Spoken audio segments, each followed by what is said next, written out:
See these saw marks?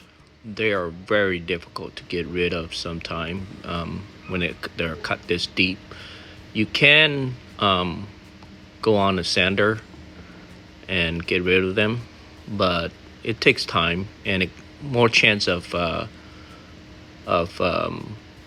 damaging the doors when trying to sand them off. Okay, when I'm cutting this dado, because this is going to be easier for me, I can go ahead and put the door together, and I can run this. When I got the door together, I can get rid of that pretty quick over on my belt sander. So I'll have this on the door. I'll set my door down a couple times back and forth. This is just more chance of damaging the door and more work, to be honest. So today I got a friend on media asking me about why they have their wood cut and getting a bunch of saw marks on their on every wood they cut. The reason is, I'll explain why. These rising knife right here, and a lot of guys believe that if you use a thinner blade, it will stop that. Thin blade would not work well on these bigger table saw. The reason for that is when the thin blade heats up, it starts to wobble. And as you cut, the friction heat the thin blade, and the thin blade wobbles, and these teeth right here become off balance, and it causing a bunch of uneven cuts on your wood. So to prevent that, first of all, the most important thing is these rising knives. And a lot of guys out there, they don't know how important these rising knives. This one I made it myself. These rising knives got to be the same thickness as these teeth right here.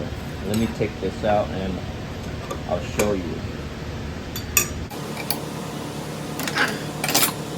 So I normally use at least a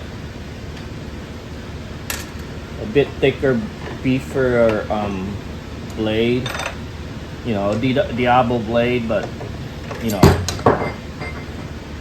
see these right here?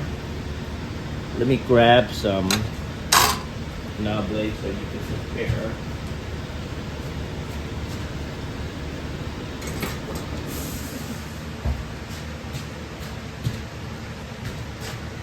Thin blade is designed for smaller, like a skill saw and stuff like that, because it's smaller and, you know, less chance of wobbling or you know, when it heats up. And when it wobbles, these teeth become uneven and giving that imperfection cut. You won't get that nice smooth cut. Where versus thick blade is more solid, you know. So on a bigger table like this, because of higher RPM, you want to use a thicker blade. But with that being said, if you use a thick blade and the rising knife, get up to the camera, the rising knife is thinner than the blade itself. What happened is, some wood are never perfect, and when you cut them, some will be straight, some will be not, and some will act as a clamp, sort of like your car braking on your brake pad, and it clamps into your blade, which causes friction.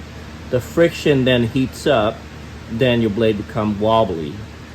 You don't want to do that. You want a rising knife the same thickness as the teeth here. So I make these knives right here, different size, different thickness for each blade, and these blades right here prevent it from clamping in, acts as a brake and causing that bunch of teeth mark or bunch of uneven cuts, burn mark on your wood.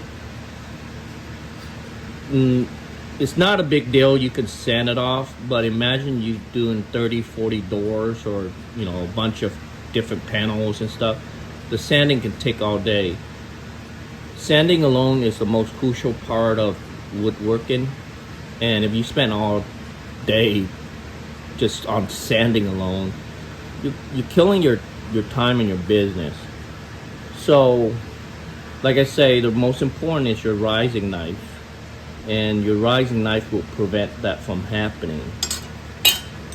And when you adjust your rising knife, there's an adjustment in here that would adjust your rising knife perfect with your blade. It got to be aligned very perfect with your blade, and that will cause any issue. Also, the friction issue on your blade. Also, another thing I want to point out is I use these on bigger blades. You want to use these because imagine if your washer is so small and your blade's so big, it doesn't give enough support or beef. Where versus, let me grab the, give me a second here.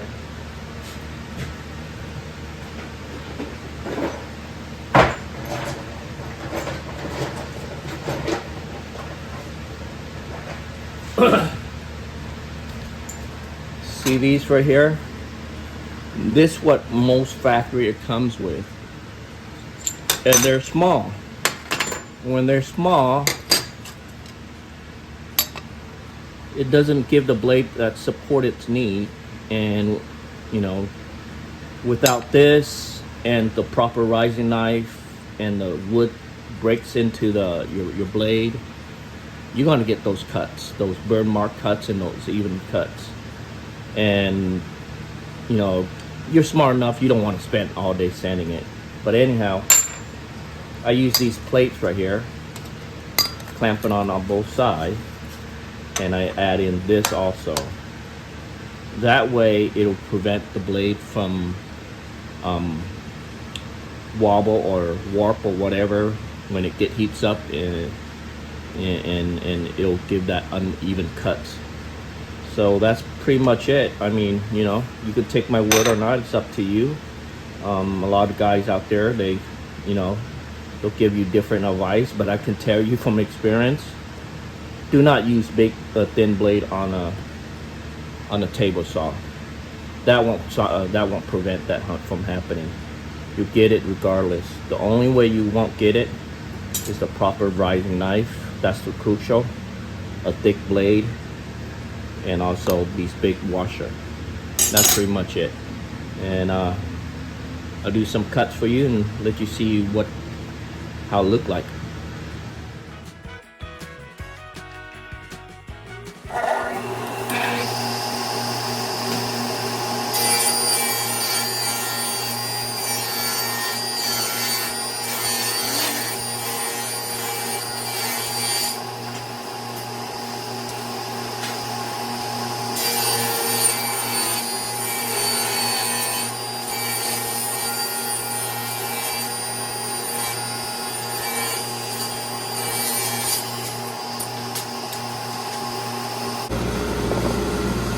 As you can see,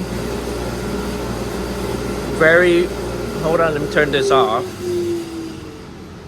As you can see, extremely smooth, hardly any burnt mark. You get a little bit burnt mark here and there, easy sand off. But as you can see, the cuts, it's nice and smooth. You don't really get any saw blade marks on them. And that's very crucial when you're doing a lot of you're producing a lot of doors panel and a lot of cuts, and save a lot of time on your sanding.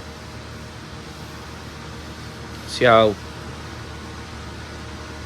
and that's the only way to prevent that saw blade marks on your cuts.